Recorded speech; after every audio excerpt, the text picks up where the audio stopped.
রবিবার কাকভোরে আগরতলা জিআরপি থানার পুলিশ নতুন মতাই বাজার থেকে একটি পুরনো মামলার সঙ্গে যুক্ত থাকার অভিযোগে এক ভারতীয় মানব পাচারকারীকে গ্রেপ্তার করা হয়েছে, যা আগরতলা জিআরপিএফ মামলা নম্বর 109/2023। তাকে গত 8/11/2023 ইংরেজি এনআইএ সংস্থা গুয়াহাটি ব্রাঞ্চ গ্রেপ্তার করেছিল ঠিক সেই রকম অপরাধের জন্য। ওনার নাম ঝুটন দত্ত, তার বাড়ি বিলোনিয়া থানাধীন মতাই বাজার সংলগ্ন এলাকায়। এই ঝুটন দত্তের মাধ্যমে 4 বাংলাদেশি মহিলা অবৈধভাবে সীমান্ত পেরিয়ে বিলোনিয়ায় প্রবেশ করে। সেখান থেকে তার মাধ্যমেই বাংলাদেশি মহিলারা আগরতলা রেল স্টেশনে আসে। পুলিশ দীর্ঘদিন ধরে তাকে খুঁজছিল। অবশেষে রবিবারই জিআরপি থানার পুলিশের কাছে খবর আসে অভিযুক্ত ঝুটন দত্ত মতাই বাজারে ঘোরাফেরা করছে।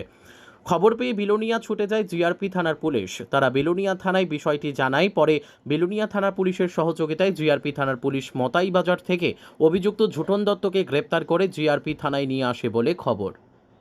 Bureau report, news tele Bharat.